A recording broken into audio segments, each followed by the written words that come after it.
অভিযোগ যারা করেছে তারা জেনে হোক অজান্তে হোক করতে পারে, করেছে, বা যে কারণে কোনো অভিযোগ আসতেই পারে, কিন্তু সেইটা ক্রস চেকিং করার দায়িত্ব যিনি আছেন সেই আইসি সাহেব, উনি কেন আমাকে ক্রস চেকিং করলেন না বা আমার কাছে কোনো ডকুমেন্ট চাইলেন না? আমি তো ওনার কাছে বসে বসে রয়েছি, উনি হয়তো পাশের ঘরে রয়েছেন, সেই ঘর থেকে আমি আছি টেবিলের এখানে। কি বলবো, যাওয়া যাওয়া আসার জন্য 1 থেকে 1.5 মিনিট হয়তো সময় লাগতে পারে। সেই জায়গাতে আমাকে ডাকতে পারতেন বা উনি আমার কাছে আসতে পারতেন। যারা আপনার অপোজিটে যারা রয়েছে তারা বলছে চক্ষু দান, আসলে কোনটা, চক্ষু চুরি না চক্ষু দান? সেটা কোর্ট বুঝবে, আমি কি করে না না, বলবো? কোর্ট বুঝবে না, আপনারা তো অভিযোগ করেছিলেন যে চোখ অভিযোগ চুরি। গ্রামবাসীরা সবাই অভিযোগ করেছিল। হ্যাঁ, তা এইবার এই যে তাহলে এখন তো কোর্ট বলছে চক্ষু দান, হ্যাঁ, তাহলে কি চক্ষু দান? দান হয়ে গেল। আচ্ছা, আর চোখ ছাড়া যে কিডনি বা অন্যান্য চুরির অভিযোগ আপনাদের ছিল? ওসব বলিনি, ওসব ছিল না, বলিনি। না, লিখিত যে কমপ্লেন তাতে লেখা রয়েছে না অন্যান্য অঙ্গদান অঙ্গ চুরির ঘটনা, সেই সম্পর্কে আপনাদের কোনো বক্তব্য? বক্তব্য বলতে চুরি হয়নি তো।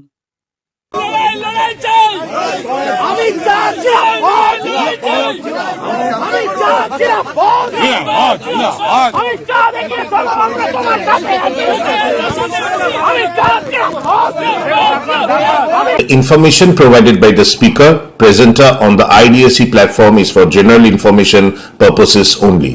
All information is provided in good faith. However, we make no representation or warranty of any kind, express or implied, regarding the accuracy, adequacy, validity, reliability, availability or completeness of this information. নমস্কার, সুজিত চট্টোপাধ্যায় দিগদর্শন থেকে বলছি।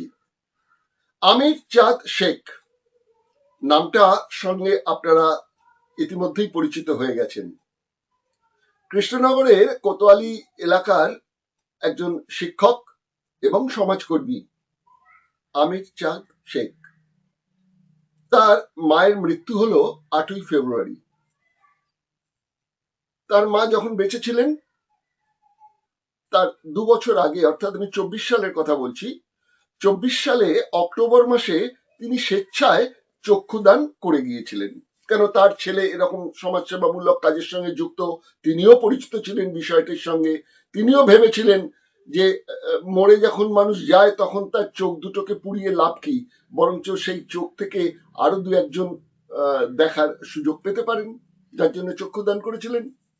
তার কাগজপত্র সমস্ত কিছুই ছিল। কিন্তু চক্ষুদান তো করা হলো তার মৃত্যুর পর, বাড়ির সকলের সঙ্গে পরামর্শ করেই আমির চাঁদ শেখ সেটা করলেন। কিন্তু তিনি ভাবতে পারেননি যে এই ঘটনার জল কত দূর গড়াতে পারে। সন্ধেবেলা কিছু লোকজন তার বাড়িতে হাজির হয়ে গেল। তাদের অভিযোগ যে মায়ের চোখ এবং অঙ্গ প্রত্যঙ্গ, বিশেষ করে কিডনি, তিনি নাকি বিক্রি করে দিয়েছেন। একটু হইচই হলো, তার সঙ্গে নাকি ধাক্কাধাক্কি হয়েছে, তাদের ধমকানো হয়েছে, চমকানো হয়েছে। তারপর তারা শটান চলে গেলেন পুলিশের কাছে, কোতোয়ালি থানায়। সেখানে গিয়ে আমির চাঁদের নামে একটা অভিযোগ তারা করে এলো। পুলিশ পাঠিয়ে তাদের বলল যে তোমাদের চলুন থানায় যেতে হবে, কারণ এরকম একটা অশান্তির পরিবেশ তৈরি হয়েছে, তার থেকে আপনাদের প্রোটেকশনের দরকার বলে তাদের বুঝিয়ে শুনিয়ে তো নিয়ে আসা হলো। নিয়ে এসে সেদিন সন্ধ্যেবেলা থেকে রাত 1টা পর্যন্ত বসিয়ে রাখা হলো। আর ইতিমধ্যে আমির চাঁদের যে মায়ের মরদেহ বাড়িতে ছিল সেটাকে তড়িঘড়ি পোস্টমর্টমের জন্য পাঠিয়ে দেওয়া হলো কল্যাণী হাসপাতালে। কি ঘটেছিল সেদিন, পুলিশের কি বক্তব্য, আমির চাঁদের কি বক্তব্য, সেটাই আপনাদের শোনাবো। গত শনিবার দিন আমির চাঁদ এসেছিলেন কলকাতা প্রেস ক্লাবে একটি প্রতিবাদ সভা এবং সাংবাদিকদের জানানোর জন্য। সেখানে গণদর্পণ সংস্থা, যারা এই অঙ্গ প্রত্যঙ্গ দান করলে তারা রিসিভ করেন এবং তারা এই পত্রটি, অঙ্গীকার পত্র তৈরি করে দেন, অনেকদিন ধরে এই সংগঠন কাজ করছে। এবং আরো বিভিন্ন বিজ্ঞান মঞ্চ এবং আরো কয়েকটি সংগঠনের একটি যৌথ মঞ্চ এই সাংবাদিক সম্মেলন ডেকেছিল। সেখানে তিনি তার সেদিনের ঘটনা পুঙ্খানুরূপে তিনি সেটা কিন্তু বর্ণনা দিয়েছেন। চলুন প্রথমে পুলিশের বক্তব্য, তারপর আমির চাঁদের বক্তব্যটা আপনাদের শোনাই। চক্ষুদানের যে প্রক্রিয়া, যেটা আমরা কোর্টে যে কাগজটা ওখান থেকে জমা করা হয়েছে সেটা আমরা পেয়েছি। আমরা সেটা আগে ভেরিফাই করে দেখে নেব, তারপর যদি দেখি সেখানেও কোনো রকম কিছু অসঙ্গতি রয়েছে, তখন যারা চক্ষু নিয়েছে বা কোনো কার্য করেছে তার যেখানে যা ব্যবস্থা করা বা তদন্ত করা সেটা। আশীর্বাদে বা আপনারা আমার পাশে থেকেছেন আমার এই দুদিনে, সবাইকে আমি আমার পক্ষ থেকে অনেক ধন্যবাদ, অশেষ ধন্যবাদ জানাচ্ছি। এবং তার জন্যই আমাকে আজকে বাইরে বার হতে পেরেছি, নচেত হয়তো আমাকে এখনো ওই লোহার গড়াদের পিছনে থাকতে হতো। আমার মা মারা যান 8ই ফেব্রুয়ারি 10টার দিকে। তো যেহেতু মা আগেই বলে রেখেছিলেন যে গণদাপনে একটা উনি অঙ্গীকার করেছেন, এই পূর্ব ঘোষিত অনুসারে আমি তাদের সঙ্গে কথা বলি। তো তারা হচ্ছে যারা কালেক্ট করছেন, আমি নিজেও কালেক্ট করি, কিন্তু যেহেতু আমার মা তো ওই জন্য আমি কালেক্ট করলাম না। তো তাদের বলা হলো, তারা আসলো, এসে ওরা শান্তিপুরের একটা সংস্থা, ওরা এসে কয়টাটি কালেক্ট করে। তার আগে যেটা হচ্ছে প্রায় 1 বছর ধরে আমার মা প্যারালাইসিসে ভুগছিলেন এবং বেডসুল ইত্যাদি ইত্যাদি, সে 1 বছর ধরে তার হয়ে গেছে। তো ডাক্তাররা এসেছেন, ডাক্তারের যে পদ্ধতি, যে 6 রকম বা 7 রকম যে ওদের পদ্ধতি রয়েছে, যে ডেথ সার্টিফিকেট দেওয়ার আগে যেটা করতে হয় সেটা করেছেন, পরীক্ষা করে তারপর ডেথ সার্টিফিকেট দিয়েছে ডাক্তার। যারা নাকি আমাদের ভাই বোন, তাদেরকে বলা হলো যে যেহেতু মা বলেছেন যদি যে মায়ের কর্মীরা দিয়ে প্রায় 6 থেকে 7 জন মানুষ দৃষ্টি ফিরে পেতে পারে, অন্ধ মানুষ দৃষ্টি ফিরে পেতে পারে। তো তারপরে যাদেরকে আমার ভাই বোনের সবাই মিলে আলোচনা করার বলছে তাই দেখা যাচ্ছে মরা মানুষের চোখ থেকে দেখা যায়। এবার সঙ্গে যারা ছিলেন ওনারা বললেন যে হ্যাঁ দেখা যায়, ডাক্তারবাবু বললেন হ্যাঁ দেখা যায়। বলে হ্যাঁ তাহলে মা তো মরেই গেছে, তো কবর দিলে হয় নষ্ট হবে, নষ্ট থেকে এটা নষ্ট জিনিস দিয়ে যদি দেখতেই পারি তাহলে তাই করে, দেখা দিলে ভালো ওজন করেন আপনারা।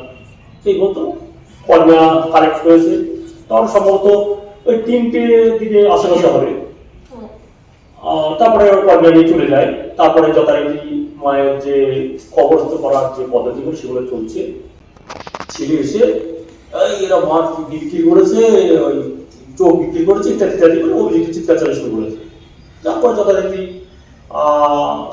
আমাদের যে আত্মীয় স্বজন যারা এসেছিল মারধর বা ইত্যাদি ইত্যাদি সবার কিছুই করেছে।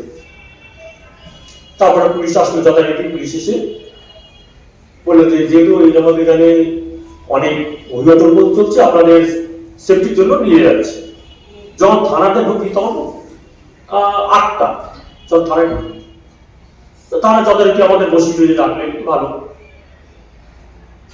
তো অন্যান্য যে পুলিশ কর্মীরা ছিলেন তারা একই কথা, যে আপনি তো ভালো কাজ করেছেন, কোনো ব্যাপার নেই, তাহলে ওই ঝুট ঝামেলা ঠেকানোর জন্য নিয়ে এসছে, তো আপনাকে ছেড়ে দেওয়া হবে, কোনো ব্যাপার নেই, আপনি ভালো কাজ করেছেন। তো সব পুলিশ কর্মী একই কথা, এবং আমাদের সঙ্গে ভালো সহযোগিতা করেছে, জল দিয়েছে, চা বা ইত্যাদি, কোনো ব্যাপার নেই।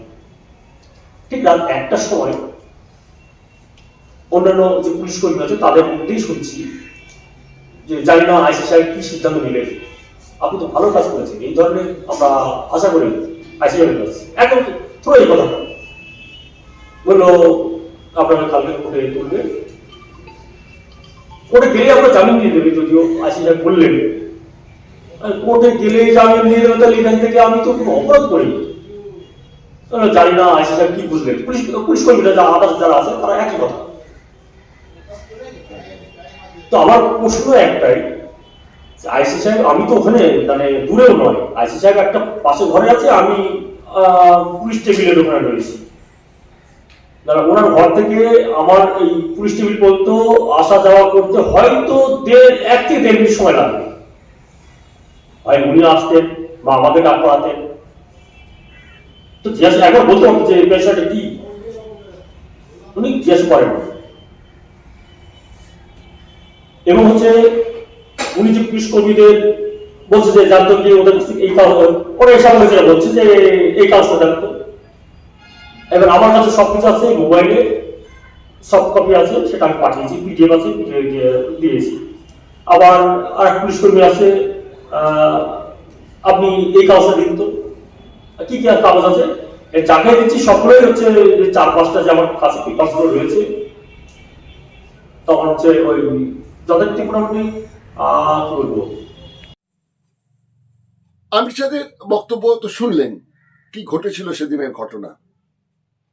তারপর তাকে পরের দিন সকালবেলা আদালতে পাঠিয়ে দেওয়া হলো। আদালত থেকে রায় দেওয়া হলো 3 দিনের জেল হেফাজত। তারপর এই বিজ্ঞান কর্মী, সমাজকর্মীদের আন্দোলন এবং তাদের পক্ষ থেকে আইনজীবী দাঁড়িয়ে তার জামিন নিয়ে তাকে তো ফেরত নিয়ে আসা হলো। এখন আমির সাহেবের একটাই প্রশ্ন, আমার কি অপরাধ ছিল যে আমার পরিবার শুদ্ধ সবাইকে নিয়ে লকআপে থাকতে হলো, তারপর 3 দিন জেলও খাটতে হলো? কথা বলতে গিয়ে তার গলা ধরে আসছিল। তিনি তার অপরাধ কি জানতে চাইলেন, কি জানালেন সেদিন সাংবাদিক সম্মেলনে, সেটা একটু শুনুন। আইসি সাহেব, আমি তো ওখানে মানে দূরেও নয়, আইসি সাহেব একটা পাশে ঘরে আছে, আমি পুলিশ টেবিলের ওখানে রয়েছি। দাদা ওনার ঘর থেকে আমার এই পুলিশ টেবিল পর্যন্ত আসা যাওয়া করতে হয়তো 1 থেকে 1.5 মিনিট সময় লাগবে।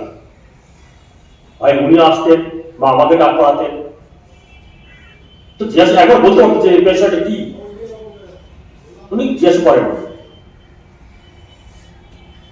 এবং হচ্ছে উনি যে পুলিশ কর্মীদের বলছে যে জানতো কি ওদের কাছ থেকে এই কাজ, ওরা এই সামনে যেটা বলছে যে এই কাজটা জানতো। এবার আমার কাছে সবকিছু আছে, মোবাইলে সফট কপি আছে, সেটা আমি পাঠিয়েছি, পিডিএফ আছে, পিডিএফ দিয়েছি। আবার আর এক পুলিশ কর্মী আছে, আপনি এই কাগজটা দিন তো, কি কি আর কাগজ আছে যাকে দিচ্ছি সবগুলোই হচ্ছে 4-5টা যে আমার কাছে পেপারসগুলো রয়েছে, তখন হচ্ছে ওই যথারীতি মোটামুটি কি বলবো। আমির সাহেবের একটাই প্রশ্ন, কি আমার অপরাধ? অপরাধ তো আপনার আছে, আপনি কিন্তু আপনার এলাকার অনেকের বাড়াভাতে ছাই দিয়েছেন এবং সেটা করেও চলেছেন। আপনি কিভাবে আপনি শত্রু তৈরি করলেন সেটা কিন্তু সব পত্রপত্রিকায় বলুন বা ইউটিউবে বলুন, বিষয়গুলো আসেনি। আমি একটু কল্পনা করেছিলাম, কল্পনা বলবো না, আন্দাজ করেছিলাম, মানে সাংবাদিকতার চরিত্র অনুযায়ী। পরে তার সঙ্গে যখন কথা বললাম, দেখলাম আমার যে অনুমান একদম হুবহু যেন মিলে যাচ্ছে। সে কথায় পরে আসছি, কিন্তু এই যে অনুষ্ঠান অর্থাৎ এই সাংবাদিক সম্মেলন, সেখানে গণদর্পণ যে সাংবাদিক সম্মেলন আয়োজন করেছিলেন সেখানে উপস্থিত ছিলেন ডক্টর ফুয়াদ হালিম। ডক্টর ফুয়াদ হালিম আপনারা জানেন যে এই করোনার সময় তিনি যা লড়াই দিয়েছেন এবং কত মানুষকে তিনি সুস্থ করেছেন তার নিজস্ব জায়গায় চিকিৎসা করে, এবং এখনো উনি করে চলেছেন। যে কোনো গরিবদের জন্য সস্তায়, দরকার হলে বিনামূল্যে তিনি কিন্তু চিকিৎসা করেন। এহেন ব্যক্তিত্ব খুব কম, তিনি হাজির ছিলেন সেই অনুষ্ঠানে। তিনি আমাদের বোঝালেন যে এই যে আমির চাঁদের বিরুদ্ধে অভিযোগ যে সে নাকি তার মায়ের চোখ বিক্রি করেছে, সে নাকি মায়ের অঙ্গ প্রত্যঙ্গ বিক্রি করেছে। ফুয়াদ হালিমের প্রশ্ন যে অঙ্গ প্রত্যঙ্গ যদি বিক্রি করে থাকেন, কিডনি যদি বিক্রি করে থাকেন, তাহলে পুলিশ, স্বাস্থ্য দপ্তর কেন তার পরিচিত যে কোনো ডাক্তারবাবুকে দিয়ে একবার পরীক্ষা করে দেখতে পারতেন যে এই অভিযোগের সত্যতা আছে কি না নেই। চলুন ডক্টর ফুয়াদ হালিম সেদিন সাংবাদিক সম্মেলনে আমাদের কি জানালেন সেটা একটু আপনাদের শোনাই। পশ্চিমবাংলার ইতিহাসে বোধহয় প্রথম একটা ব্লাড ডোনেশন ক্যাম্পে বোমা পড়ছে। তার পরবর্তীকালে আমরা এই যে ঘটনা আমির চাঁদ শেখের সঙ্গে ঘটানো হয়েছে সেটা আমরা সাক্ষী রইলাম, এবং গোটা ভারতবর্ষ এবং গোটা পশ্চিমবাংলার মধ্যে দেহদান, রক্তদান, চক্ষুদানের যে আন্দোলন আছে সেই আন্দোলনের কাছে একটা বাধা তৈরি করার একটা প্রচেষ্টা। গর্বের সঙ্গে বলতে পারি যার উপরে আক্রমণ করা হয়েছে উনি বুক চিতিয়ে এই আক্রমণের মোকাবিলা করেছে, লড়াই করেছে এবং এগিয়ে যাবে সেই দৃঢ়তার সঙ্গে তিনি আজকে আমাদের মধ্যে আছেন এই প্রেস কনফারেন্সে। আমরা দেখছি যে প্রশাসন ওয়েপেনাইজ হচ্ছে। একটি চক্ষুদান হয়েছে, যারা চোখ নিয়ে গেছেন তারা একটা রসিদ দিয়েছে। যিনি চক্ষুদান করেছেন ওনার অঙ্গীকার পত্র আছে, পরিবারের সদস্য তার সঙ্গে দাঁড়িয়ে আছে। সবার মধ্যে আমরা দেখলাম প্রশাসন একটা অতি সক্রিয় ভূমিকা পালন করে। স্বাভাবিক যেটা হওয়ার কথা তার বাইরে অতিরিক্ত একটা ভূমিকা পালন করেছে। সাংবাদিক সম্মেলনে ওই যে মঞ্চ তৈরি হয়েছে সমাজকর্মী এবং বিজ্ঞান কর্মীদের নিয়ে, সেখানে একজন ওই সংগঠনের একজন মানুষ, এক ব্যক্তিত্ব, তারা কি বললেন পুলিশ সম্বন্ধে, পুলিশের সমালোচনায় কি বললেন? সুস্থ সামাজিক জীবনে ফিরিয়ে দেওয়া, সমস্ত স্টিগমাকে দূর করে দিয়ে, আর তার সাথে যারা ঘটায় তাদের কি হবে সেটাও আইন কানুনের জায়গাগুলো যা আছে, বিকাশ এখানে আসার কথা আছে, আমরা সেখানে পরামর্শ করবো, সেই জায়গাটা দেখতে আমাদের ভবিষ্যতে দেখতে হবে। কিন্তু আমাদের যেটা ভালো লেগেছে, ভালো লাগার ব্যাপার, পজিটিভ ব্যাপার, এত সময় মূল্য দিত আমি জেলের মধ্যে নামকে সামনে রেখে জেলের বাইরে পশ্চিমবাংলা জুড়ে জনবিজ্ঞান আন্দোলনগুলো তাদের নানা রকম তাদের মতামত আছে, ইত্যাদি আছে, কিন্তু এই প্রশ্নে তারা সবাই মিলে যে এক জায়গায় এসেছেন, এটা আমাদের একটা বড় পাওনা। এবং সেই আমিরের এই জায়গাটাকে কেন্দ্র করে ভবিষ্যতে এই বাতাবরণ যেটা তৈরি হয়েছে, সমস্ত সংগঠনকে নিয়ে আমাদের কাজগুলো বাঁচিয়ে রাখা অত্যন্ত কঠিন মতন, যা খুবই তাই করা যাবে না। পরিবেশের উপরে আক্রমণ, নদীগুলোর উপরে আক্রমণ হচ্ছে, স্বাস্থ্যের উপরে আক্রমণ হচ্ছে, বিজ্ঞান গবেষণার উপরে আক্রমণ হচ্ছে। এই সবাই আমরা যেটা আছি, বড় একটা মঞ্চ আমাদের তৈরি হচ্ছে আজকে গোটা রাজ্য দিনাকে সামনে রেখে, সেইটাকে আমরা বিকশিত করবো। এটা প্রধান কাজ হিসেবে আমাদের সামনে আছে। এইটা আমি জেলের মধ্যে থেকে আমাদের পশ্চিমবাংলার কাছে উপহার দিয়েছে। তাই আমি পরিবারকে লড়ানো যে অবস্থার মধ্যে থেকে এরকম একটা অবস্থায় আমাদের ইতিবাচক সিঙ্গল লাইনে আমরা ধরতে পারছি, সেখানে আমরা তাকে সমস্ত অভিনন্দন জানাবো, অভিনন্দন জানাবো।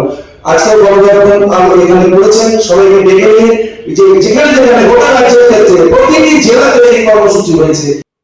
সাংবাদিক সম্মেলনের শেষে শনিবার এই আমির চাঁদ শেখকে নিয়ে প্রেস ক্লাবের লনে একটু কথা বলতে বসেছিলাম। তার কাছে কতগুলো প্রশ্ন রেখেছিলাম এবং সেদিনের ঘটনা এবং আমির চাঁদ সম্পর্কে কিছু জানতেও চেয়েছিলাম। তিনি আমার প্রশ্নের জবাবে কি কি বললেন সেটা আগে শোনাই।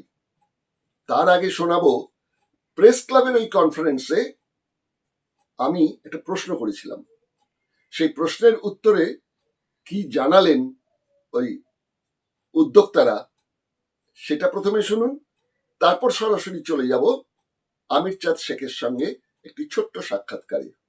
সেটা হচ্ছে, যতটুকু জানি পুরনো যেটা আইপিসি ছিল তার 166 নম্বর ধারা আর নতুন ন্যায় সংহিতার 157 নম্বর ধারায় বলা আছে পুলিশের কোনো গাফিলতি হলে হেভি কর্পাসে যেতে পারেন, এসপির কাছে আবেদন জানাতে পারেন, এগুলো আপনারা করতে পারেন। আপনারা নিশ্চয়ই যারা বিরোধিতা করেছে বা ষড়যন্ত্র করেছে তাদের বিরুদ্ধে আদালতে যাচ্ছেন, কিন্তু যে পুলিশ অফিসার মানে আইন বিরুদ্ধ কাজটা করলো এবং যার জন্য বেশি এই গণ আন্দোলন আটকে যেতে পারে, সে ব্যাপারে কি তাকেও যুক্ত করছেন মামলায়?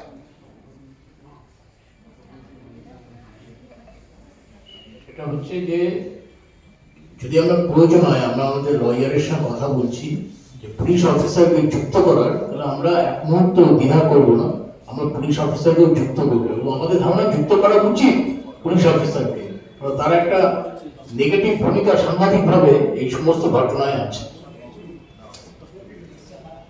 আমাদের এই মুহূর্তের প্রায়োরিটি যেটা, আমাদের দাবিও যেটা পুলিশের কাছে, সেটা হলো এবং কোর্টের কাছে নিঃশর্ত চাই, নিঃশর্ত করতে হবে, এটা পুলিশের ভূমিকা আছে। কিন্তু এখন ওর বিরুদ্ধে যে ধারা লাগানো হয়েছে সেগুলোকে ইরেজ করতে হবে, এইটা প্রথম।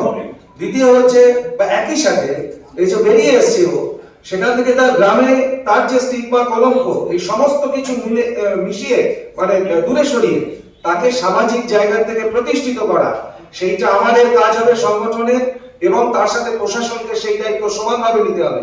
এই দুটো, এবং চাকরির ক্ষেত্রে কোনো ধরনের অসুবিধা তার যাতে না হয়, সামাজিক জীবনে কোনো ধরনের অসুবিধা না হয়, এই জায়গা আমাদের ফার্স্ট প্রায়োরিটি। এবং এর সাথে সাথেই আপনি যেটা বললেন সেটাও আমাদের আইনের সাথে পরামর্শ করে সেই প্রায়োরিটি অনুযায়ী আমরা সেই কাজ অবশ্যই করব। Thank you.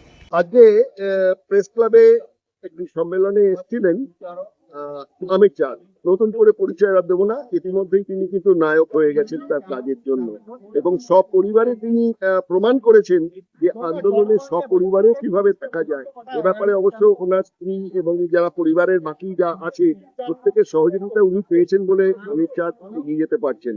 আচ্ছা, আপনার কাছে আমার একটাই প্রশ্ন, সেটা হচ্ছে যে এই যে ঘটনাটা ঘটলো, কোনো ক্ষেত্রে বলা হয়েছে যে আপনাদের পরিবারের তরফ থেকেই কেউ এটা অভিযোগ জানিয়েছিলেন, মানে পরিবারের একটা অশান্তির কারণে, এরকম একটা কথা বলা হয়েছে, এটা কি ঠিক?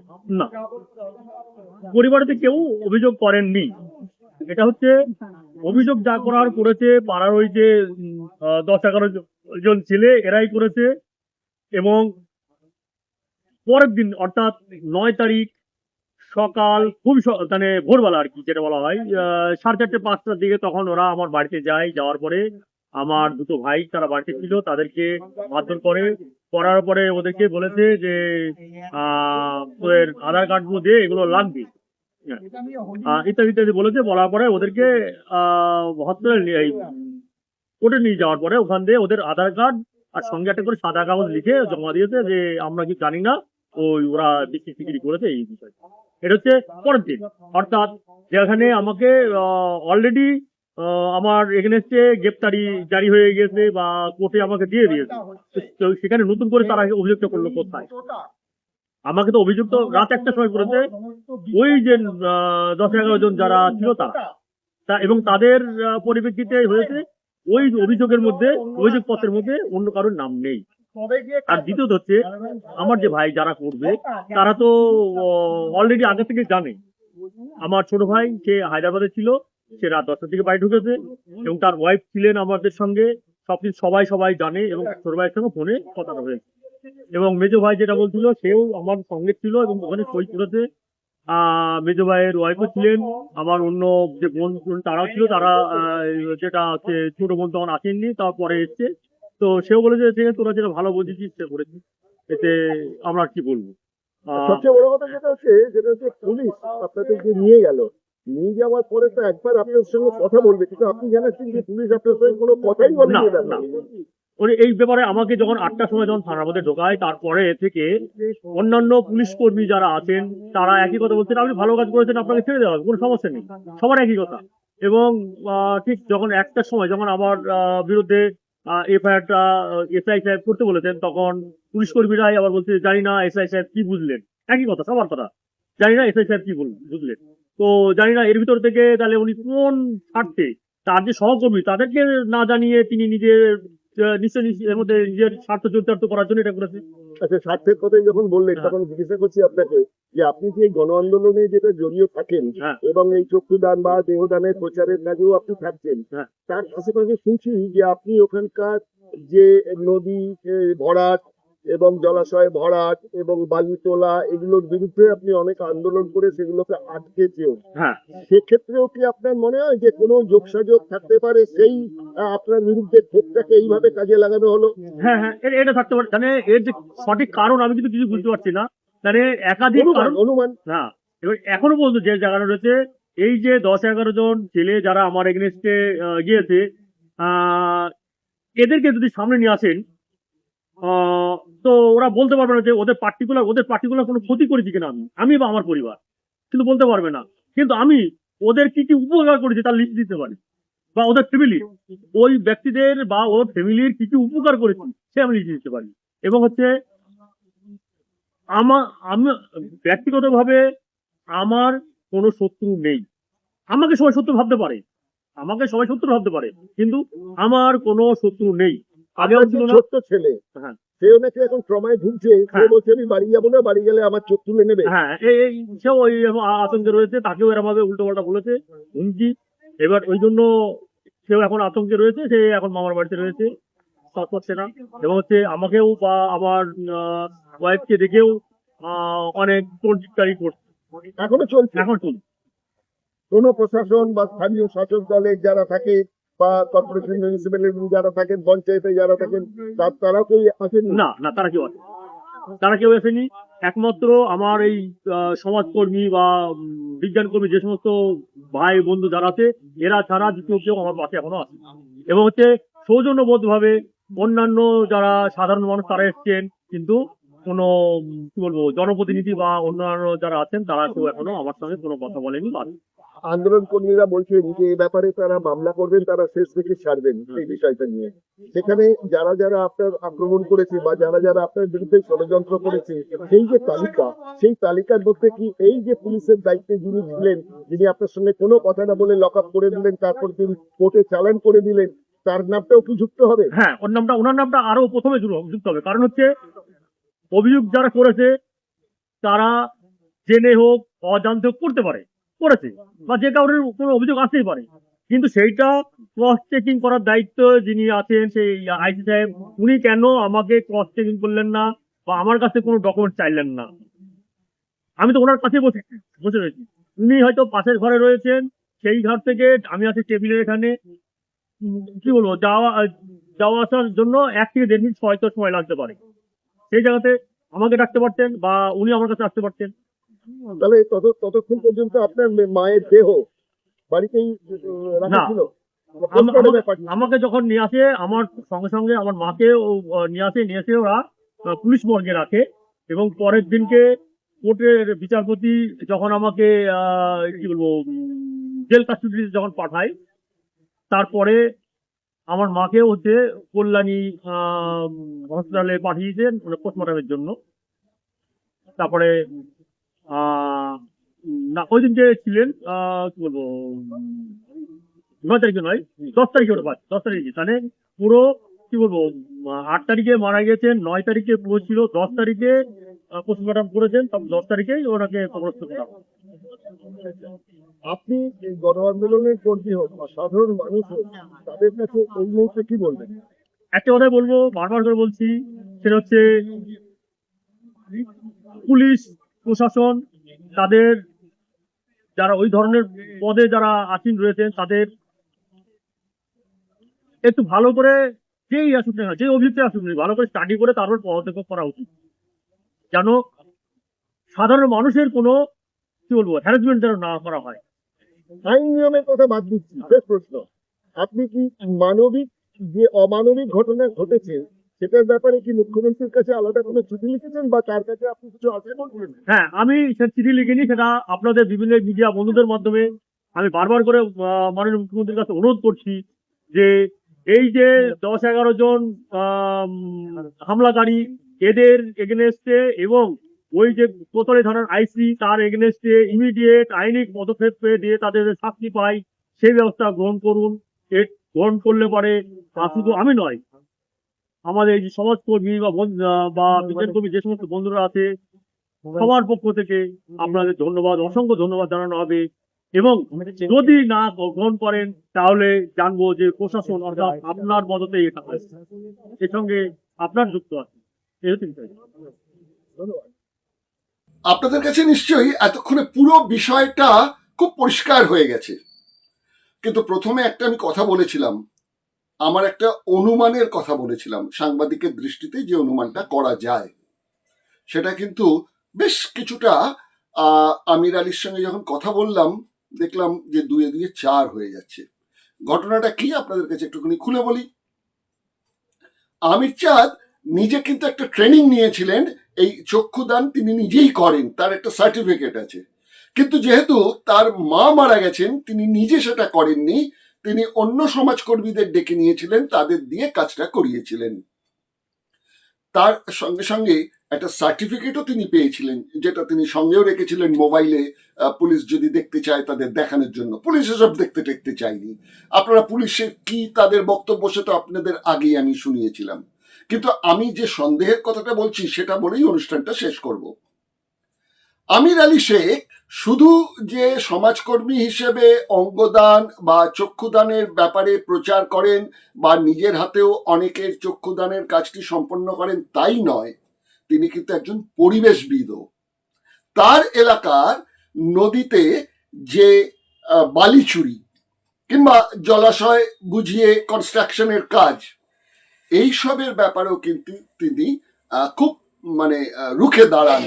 এবং এরকম অনেক ঘটনা আছে যেখানে তার চাপে পড়ে সেসব কাজ বন্ধ হয়ে গিয়েছিল।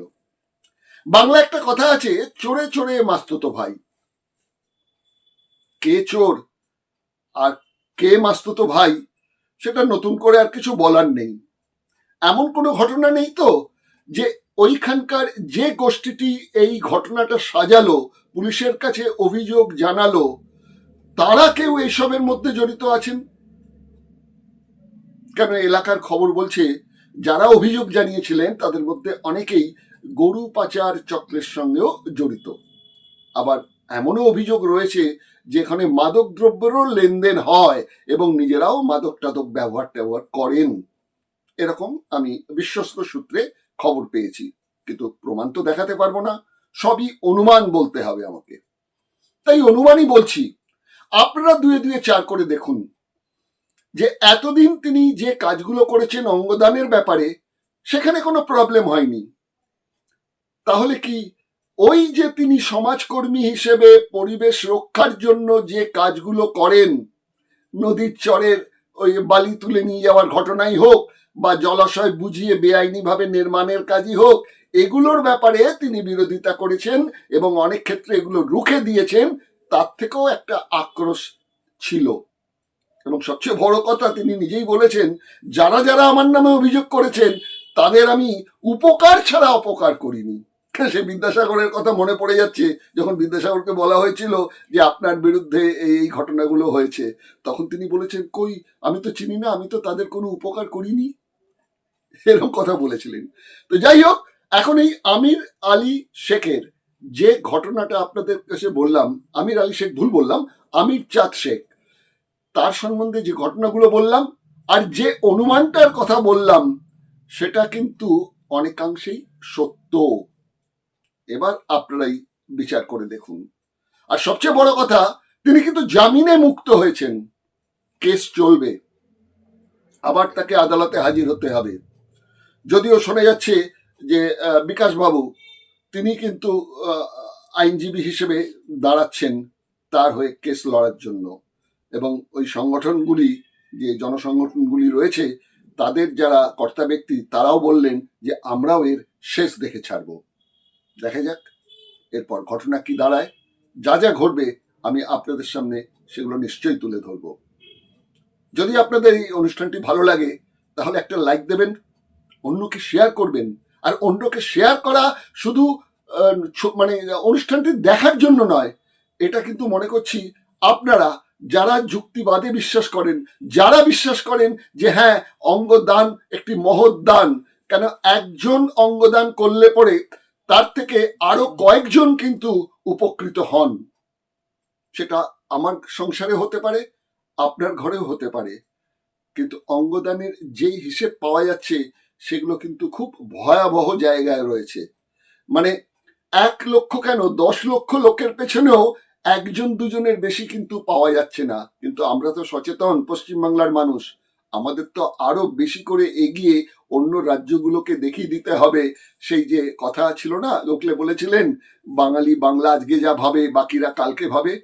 আমরা কবে এরকম ভাবে ভাবতে শুরু করব?